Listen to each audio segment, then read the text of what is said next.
కంగనా రనౌత్ ఇందిరాగాంధీగా నటించి తానే దర్శకత్వం వహించిన ఎమర్జెన్సీ ఇప్పుడు వివాదాల్లో చిక్కుకుంది. ఇంకా రిలీజ్ కాలేదు, కానీ రిలీజ్ డేట్ మాత్రం ప్రకటించేసింది. కానీ సెన్సార్ మాత్రం గ్రీన్ సిగ్నల్ ఇవ్వలేదు. మీరు గాని ఇవ్వకపోతే నేను కోర్టుకెళ్తానని కంగనా ప్రకటించింది. సిక్కులను ఈ సినిమాలో ఉగ్రవాదులుగా దేశద్రోహులుగా చిత్రీకరించారని, మొత్తంగా ఇది తమను అవమానించడమేనని శిరోమణి గురుద్వారా ప్రబంధన కమిటీ ఆక్షేపిస్తోంది. ఈ సినిమా ట్రైలర్లు కూడా ప్రచార ప్లాట్ఫామ్స్ నుంచి తొలగించాలని, అసలు సినిమాకు అనుమతి ఇవ్వకూడదని డిమాండ్లు వస్తున్నాయి. మరి ఇలాంటి వివాదాస్పద వ్యాఖ్యలు చేష్టలు కంగనాకు కొత్త ఏమీ కాదు. వివాదాలు ఆమె దగ్గరకు రావు, ఆమె వాటిల్లోకి వెళుతుంది. తాను రాజకీయాల్లోకి వచ్చాక ఎంపీగా ఎన్నికయ్యాక వస్తున్న సినిమా ఇది. ఇకపోతే మన తెలుగు రాష్ట్రాల్లో కూడా బ్యాన్ అంటున్నారు. ఎందుకంటే ఈ సినిమా బీజేపీ భావజాలం నుంచి పుట్టిందట.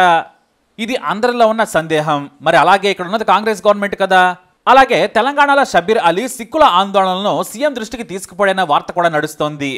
ఇందిరాగాంధీ నిర్ణయాలకు తప్పుడు భాష్యాలు చెబుతూ సినిమా తీశారని కూడా విమర్శలు ఆల్రెడీ వస్తున్నందున తెలంగాణ కాంగ్రెస్ ప్రభుత్వం ఈ సినిమా ప్రదర్శనను రాష్ట్రంలో నిషేధించాలనే దాకా వార్తలు వచ్చాయి. మరి ఏం జరుగుతుందో చూద్దాం. ప్రస్తుత రాజకీయాలన్నీ పక్కన పెట్టి పూర్తిగా సినిమాలకి ఈ రాజకీయాలకి సంబంధం లేకుండా ఆ ఎమర్జెన్సీ ఏంటనేది పూర్తిగా చూద్దాం. న్యాయ వ్యవస్థ బలంగా నిజాయితీగా ఉంటే ఈ దేశంలో ఏ పేదవాడు భయపడాల్సిన అవసరం లేదు. కానీ నేటి కేసులు తీర్పులు డబ్బున్న వాడికి అన్నట్టుగా తయారయ్యాయనే కామెంట్స్ కూడా వినిపిస్తుంటాయి. కానీ 1975 జూన్ 12న నాటి అలహాబాద్ కోర్టు జడ్జి జగన్మోహన్ లాల్ సిన్హా తీర్పును చూసి ప్రపంచమే మెచ్చుకుంది. నిజమైన స్వతంత్ర న్యాయ వ్యవస్థ అంటే ఎలా ఉండాలని దేశమే కాదు ప్రపంచాది నేతలు కూడా మన దేశాన్ని మెచ్చుకున్నారు. ఒక్కరు తప్ప, ఆమెనే ఇందిరాగాంధీ.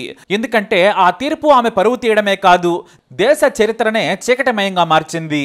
ఆ తీర్పు దేశంలో ఎమర్జెన్సీ విధించడానికి కారణమైంది. అసలు ఏంటా తీర్పు, ఆనాటి ఘటన ఎలా జరిగిందో చూద్దాం. ఉత్తరప్రదేశ్లోని రాయ్బరేలీ నుంచి 1971 లోక్సభ ఎలక్షన్స్లో ఇందిరాగాంధీ అవకతవకలకు పాల్పడ్డారనేది ఆమెపై ఉన్న ఆరోపణ. ఎందుకంటే సోషలిస్ట్ పార్టీ తరపున పోటీ చేసిన ఆర్జే నారాయణ్ ఇందిరను ఓడిస్తామనుకున్నారు. పైగా ఆయనకు నియోజకవర్గంలో మంచి పేరుంది, నిజాయితీ పరుడు. అయితే ఎన్నికల ఫలితాలు ఆయనకు మతి పోగొట్టాయి. పైగా ఎన్నిక రోజే ఇందిరాగాంధీ తన పలుకుబడిని ఉపయోగించి అవకతవకలకు పాల్పడుతున్నారని ఆరోపించారు. సాక్ష్యాలు చూపించినా కూడా ఎవరో పట్టించుకోలేదు. దాదాపు 55,000 మెజారిటీతో ఇందిర గెలిచి ప్రధాని అయ్యారు. దీంతో తనకు న్యాయం చేయాలని అలహాబాద్ హైకోర్టును ఆశ్రయించారు. ఎన్నో వాదనలు ప్రతివాదనలు విన్న జడ్జి జగన్మోహన్ లాల్ సిన్హా తీర్పుని రిజర్వ్ చేసి జూన్ 12వ తేదీన తీర్పిస్తానని నారాయణ్తో పాటు ఇందిర హాజరు కావాలని కూడా తీర్పునిచ్చారు. అయితే ఇందిరకు అనుకూలంగా తీర్పునిచ్చేందుకు నాటి Allahabad high court judge D S Mathur తన భార్యతో కలిసి ఇందిర తీర్పును ప్రభావితం చేయడానికి ప్రయత్నించారని ఆరోపణలు వచ్చాయి. ఎందుకంటే ఇందిర వ్యక్తిగత డాక్టర్కు మాథుర్ బంధువు. అంతేకాదు తనకు అనుకూలంగా తీర్పునిస్తే సుప్రీంకోర్టు జడ్జిగా పదోన్నతి ఇస్తామని కూడా ప్రలోభ పెట్టడానికి ప్రయత్నించారని నాడు ఇందిరకు వ్యతిరేకంగా వాదించిన శాంతి భూషణ్ ఆరోపించారు. కానీ జగన్మోహన్ లాల్ నిజాయితీ పరుడు. డబ్బుతో ఆయన్ను కొనే శక్తి పుట్టలేదంటారు.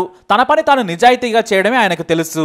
అయితే అలహాబాద్ హైకోర్టు జడ్జి చెప్పినా పదవి ఎరగా వేసినా కూడా ఆయన అస్సలు పట్టించుకోలేదు. ఎందుకంటే కేసు వేసిన నారాయణ్ ఖచ్చితమైన ఆధారాలు చూపించారు. ఇందిర తరపున ఎన్నికల ఏజెంట్గా పనిచేసిన యశ్పాల్ కపూర్ ప్రభుత్వ అధికారి. ఆయన కారణంగా ప్రభుత్వ యంత్రాంగం మొత్తం ఇందిరకు పనిచేసిందనేది ఆరోపణ. ఇక ఎన్నికల ఏజెంట్ల లిస్టులో యశ్పాల్ కపూర్ పేరుంది. ఆయన ప్రభుత్వ అధికారి అనే ఆధారాలు సమర్పించారు. దీంతో తీర్పు రోజున ఏం జరిగిందనేది అందరిలో ఆతృత. ఇందిరాగాంధీ సహా ప్రత్యర్థి ఆర్జే నారాయణ్ అలహాబాద్ కోర్టుకొచ్చారు. ప్రధాని రావడంతో భారీ భద్రతా ఏర్పాట్లు చేశారు. కోర్టు హాల్ అంతా చాలా నిశ్శబ్దంగా ఉంది.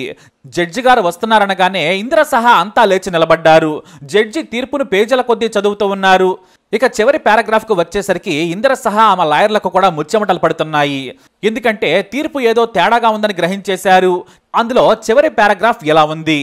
ఎన్నికల నియమావళి 127 సబ్సెక్షన్ ప్రకారం ఇందిరాగాంధీ అవినీతికి పాల్పడ్డారు. ఆమె గెలిచేందుకు అడ్డదారులు తొక్కారని ఆధారాలున్నాయి. కాబట్టి ఆమె ఎన్నిక చెల్లదు. అంతేకాదు వచ్చే 6 ఏళ్లు అంటే తీర్పు నాటి నుంచి ఆమె ఎన్నికల్లో పోటీ చేయరాదు. ఆమె ఎన్నిక చెల్లదని ప్రకటించారు జస్టిస్ సిన్హా. దీంతో ఇందిరాగాంధీ షాకు గురయ్యారు. ఎందుకంటే ఇలాంటి తీర్పును కలలో కూడా ఊహించలేదామె. ఆధారాలు లేవని కొట్టేస్తారని సంతోషంగా వచ్చారామె. కానీ సిన్హా తీర్పు ప్రపంచాన్ని షేక్ చేసేసింది. దేశంలోని కాంగ్రెస్ నేతలు ఉలిక్కిపడ్డారు. ఇక ఇందిర లాయర్లు హుటాహుటిన జడ్జి సిన్హా రూమ్కి పరిగెత్తారు. తాము సుప్రీంకోర్టుకి వెళ్తాం, అప్పటి వరకు తీర్పుపై స్టే ఇవ్వాలని బ్రతిమలాడారు. తాను ఏకపక్షంగా స్టే ఇవ్వలేను, ప్రొసీజర్ ప్రకారం రండి, ప్రత్యర్థి లాయర్లతో కూడా చర్చించాలన్నారు జస్టిస్ సిన్హా. దీంతో ఇందిర లాయర్లు ప్రత్యర్థి ఆర్జే నారాయణ లాయర్ల కోసం పరుగులు పెట్టారు. వారేమో కోర్టు ప్రాంగణంలో లేరు. ఇక ఆ రోజుల్లో ఫోన్లు కూడా లేవు. దీంతో వాహనాల్లో తిరిగి ఆ లాయర్లను తీసుకొచ్చేందుకు ప్రయత్నించారు. ఈలోపే కోర్టు సమయం అంతా అయిపోతుంది. లాయర్లు వెళ్లిపోయారని చెప్పడంతో కోర్టు సమయం ముగిసిపోయిందని జస్టిస్ సిన్హా కూడా వెళ్లిపోయారు. ఆ రోజు ఇది ఒక చరిత్ర. ఇందిర దిగిపోవాలని ప్రతిపక్షాలు విమర్శల దాడి మొదలుపెట్టాయి. తాను చేసిన పోరాటం గెలిచిందని నారాయణ్ సంతోషం వ్యక్తం చేశారు. 4 ఏళ్లు సాగిన 5 ఏళ్లలోపు తీర్పు రాకుంటే న్యాయం నిలబడదని సిన్హా భావించారు. అయితేనే న్యాయం వైపు తీర్పునిచ్చారు ఆయన. ఇక సుప్రీం మెట్లెక్కారు ఇందిర. అక్కడ ఆమెకు కొంత ఊరట లభించినా ఎంపీగా జీతం తీసుకోకూడదు, పార్లమెంటరీ విధులు నిర్వర్తించకూడదని తీర్పు వచ్చింది. దీంతో వచ్చే ఎన్నికల్లో తన ఓటమి తప్పదని గ్రహించి అసాధారణమైన నిర్ణయం తీసుకుంది. ఎంతలా అంటే ప్రజాస్వామ్యాన్నే క్యూనీ చేసేలా జూన్ 25న దేశం మొత్తం ఎమర్జెన్సీ విధించారు. ప్రతిపక్ష పార్టీల నేతలను జైల్లో వేశారు. పౌరుల ప్రాథమిక హక్కులను కాలరాశారు. మీడియాను సెన్సార్ చేశారు. ఆ ఒక్క తీర్పు ఇందిరను ఎమర్జెన్సీ తీసుకునేంత పురిగొల్పింది. న్యాయం ధర్మం అంటే అలా ఉండాలి. ఎందుకంటే ఆధారాలు కనిపిస్తుంటే తీర్పు మరోలా ఇవ్వడానికి ఆయన అవినీతి పరుడు ఏమాత్రం కాదు, నిజాయితీ గల మనిషి. అందుకే భారత న్యాయ వ్యవస్థను ప్రపంచమే మెచ్చుకుంది. అయితే ఈ ఎమర్జెన్సీ తర్వాత దేశ రాజకీయాలే మారిపోయాయి. ఇందిరాగాంధీకి ప్రతి స్టేట్లోనూ వ్యతిరేకత పెరిగింది. మరి ఎమర్జెన్సీ తర్వాత ఏం జరిగిందనేది మరో వీడియో ద్వారా చూద్దాం. ఈ వీడియోపై మీ అభిప్రాయాన్ని కమెంట్ ద్వారా తెలియజేయండి. ఇలాంటి ఇన్ఫర్మేషన్స్ కోసం వీడియోని లైక్ చేయండి, షేర్ చేయండి, మా ఛానల్ సబ్స్క్రైబ్ చేసుకోండి.